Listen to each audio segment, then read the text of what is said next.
तो रसूलुल्लाह सल्लल्लाहु अलैहि वसल्लम ने हजरत अब्दुल्लाह बिन सलाम रजी अल्लाहु अन्हु को दीवार के पीछे कर दिया और मदीना के यहूदियों को बुलाया गया। आप सल्लल्लाहु अलैहि वसल्लम ने उनसे पूछा, अब्दुल्लाह बिन सलाम कौन है? उन्होंने कहा, वह हमारा सरदार है और सरदार का बेटा है। वह हम में सबसे ज्यादा सच्चा है और सबसे ज्यादा सच्चे का बेटा है। वह हमारे बहादुरों में से एक है और बहादुर का बेटा है। वह हमारा भाई है और भाई का बेटा है। तो रसूलुल्लाह सल्लल्लाहु अलैहि वसल्लम ने फरमाया, अगर मैं तुमसे कहूं कि उन्होंने मुझे नबी के तौर पर मान लिया है, तो वे कहने लगे, यह हरगिज मुमकिन नहीं, हम इस पर बातचीत भी नहीं करना चाहते क्योंकि यह हो ही नहीं सकता। फिर अब्दुल्लाह इब्न सलाम रजी अल्लाहु अन्हु दीवार के पीछे से बाहर आए और कहा, इन्नी अशहदु अल्ला इलाहा इल्लल्लाह व अशहदु अन्ना मुहम्मदन अब्दुहु व रसूलुहु। मैं गवाही देता हूं कि अल्लाह के सिवा कोई माबूद नहीं, और मैं गवाही देता हूं कि मोहम्मद सल्लल्लाहु अलैहि वसल्लम अल्लाह के बंदे और उसके रसूल हैं। फौरन उनकी कौम के जितने लोग वहां मौजूद थे सब एक जबान होकर कहने लगे, ये झूठा है और इसका बाप भी झूठा था, ये धोखेबाज है और इसका बाप भी धोखेबाज था, ये सबसे बदतर है और इसका बाप भी सबसे बदतर था। और हजरत अब्दुल्लाह बिन सलाम रजी अल्लाहु अन्हु ने रसूलुल्लाह सल्लल्लाहु अलैहि वसल्लम की तरफ देखा और अर्ज किया, या रसूलुल्लाह, क्या मैंने आपसे नहीं कहा था कि मैं अपनी कौम को सबसे बेहतर जानता हूं? फिर यह हुआ कि बनु कुरैजा और बनु नजीर, ये यहूद के दो कबीले थे जिनसे हजरत अब्दुल्लाह बिन सलाम रजी अल्लाहु अन्हु का ताल्लुक था।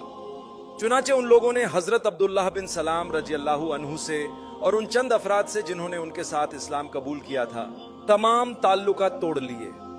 ना उनसे बात करते, ना उनके साथ बैठते, और ना ही उनसे कोई रिश्ता रखना चाहते थे। ना उनके बच्चों के दरमियान आपस में निकाह का सिलसिला बाकी रहा, न खुद उनमें बाहमी रिश्तेदारियां रहीं, और ना ही कोई बातचीत या मेलजोल। ये जुदाई और बायकॉट उनके दिलों को दुख देता था और उनके दिलों पर गहरा असर डालता था। इसलिए वे लोग रसूलुल्लाह सल्लल्लाहु अलैहि वसल्लम की खिदमत में हाजिर हुए और शिकायत की। खुद हजरत अब्दुल्लाह बिन सलाम रजी अल्लाहु अन्हु ने अर्ज किया, या रसूल अल्लाह सल्लल्लाहु अलैहि वसल्लम, जब से हमने इस्लाम कबूल किया है ये लोग हमसे बात नहीं करते, हमारे साथ मेलजोल नहीं रखते, हमारे साथ बैठना गवारा नहीं करते, और न ही हमारे साथ रिश्तेदारी करना चाहते हैं। अब हमारे कोई दोस्त बाकी नहीं रहे। तो उसी वक्त हजरत जिब्रील अलैहिस्सलाम वही लेकर नाजिल हुए, अब्दुल्लाह बिन सलाम और उनके साथियों, हरगिज परेशान मत हो, इस बात का दुख मत करो कि तुम्हारे दुनियावी दोस्त नहीं रहे। तुम्हारा दोस्त तो खुद अल्लाह है, तुम्हारा दोस्त मोहम्मद सल्लल्लाहु अलैहि वसल्लम है, और तुम्हारे सच्चे दोस्त वो तमाम मोमिन हैं जो नमाज कायम करते हैं, जो जकात अदा करते हैं, और जो रुकू की हालत में अल्लाह की राह में खर्च करते हैं। सुभान अल्लाह। यह सुनकर उन्हें बड़ी तसल्ली हुई और वह हमेशा फरमाया करते थे, सुभान अल्लाह, अल्लाह ताला ने मुझे अपना दोस्त बना लिया, अल्लाह ताला ने मुझे अपना दोस्त बना लिया। मैंने शिकायत की थी कि मेरे कोई दोस्त नहीं रहे। आज हमारे साथ क्या होता है, हम जरा सा दीन की तरफ माइल हो जाएं, कभी कोई शख्स थोड़ा सा दीनदार बनने लगे तो उसके अपने ही कुछ घर वाले उससे ताल्लुक तोड़ लेते हैं। लेकिन परेशान मत हो, अल्लाह तुम्हारा दोस्त है। फिक्र मत करो, मोहम्मद सल्लल्लाहु अलैहि वसल्लम तुम्हारे दोस्त हैं।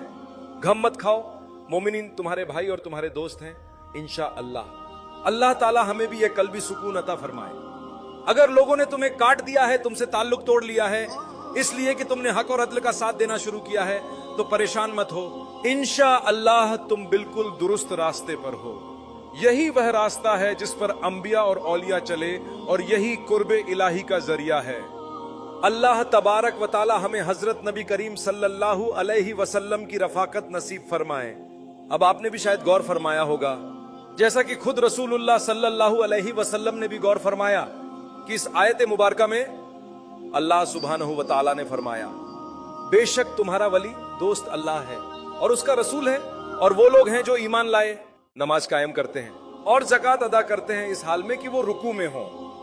तो नबी करीम सल्लल्लाहु अलैहि वसल्लम इस आयत मुबारका के बारे में गौर फरमा रहे थे कि जो लोग रुकू की हालत में ज़कात देते हैं, इसका मतलब क्या है। इतने में जब आप बाहर तशरीफ लाए तो आपने रास्ते में एक साइल फकीर को देखा। आप मस्जिद की तरफ जा रहे थे और आपकी नजर एक साइल पर पड़ी, और दूसरी तरफ आप सल्लल्लाहु अलैहि वसल्लम को अपनी मस्जिद नजर आई और देखा कि कुछ सहाबाए किराम नमाज में मशगूल हैं। उनमें से कुछ कयाम में थे और कुछ रुकू की हालत में थे। चुनांचे आप सल्लल्लाहु अलैहि वसल्लम ने उस साइल से पूछा, کیونکہ آپ جانتے تھے کہ یہ مسئلہ زکات دینے سے متعلق ہے. کیا آج کسی نے تمہیں کچھ دیا ہے؟ سائل نے جواب دیا, جی ہاں, مجھے ایک انگوٹھی دی گئی ہے. آپ صلی اللہ علیہ وسلم نے فرمایا, یہ انگوٹھی تمہیں کس نے دی؟ تو سائل نے حضرت علی ابن ابی طالب رضی اللہ عنہ کی طرف اشارہ کیا. اور رسول اللہ صلی اللہ علیہ وسلم نے اس سائل سے پوچھا, جب اس نے تمہیں انگوٹھی دی تو وہ نماز کی کس حالت میں تھا؟ سائل نے جواب دیا, وہ رکوع میں تھا. اس نے اپنی انگوٹھی اتاری اور مجھے دے دی. اللہ اکبر.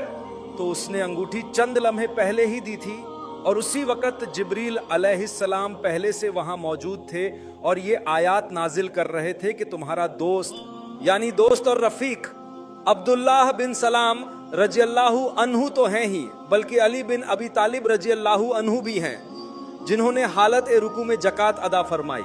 اب کچھ لوگ یہ سوال کر سکتے ہیں کہ کیا رکوع کی حالت میں زکات دینا جائز ہے؟ تو سن لیجئے کہ اس وقت نماز کے اندر کچھ الفاظ کہنا بھی جائز تھا, لیکن جب اللہ تعالیٰ نے یہ آیت نازل فرمائی, اللہ کے لیے ادب اور خشوع کے ساتھ کھڑے ہو جاؤ, یعنی پوری توجہ, عاجزی اور یکسوئی کے ساتھ.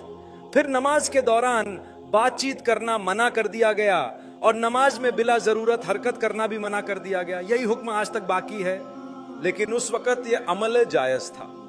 یہی وجہ ہے کہ حضرت علی رضی اللہ عنہ کی قرآن مجید میں تعریف کی گئی اور انہیں حضرت عبداللہ بن سلام رضی اللہ عنہ کے دوست کے طور پر شمار کیا گیا, اور ان تمام مظلوموں کے رفیق کے طور پر بھی جنہیں کسی نہ کسی پہلو سے ظلم کا سامنا کرنا پڑا ہو.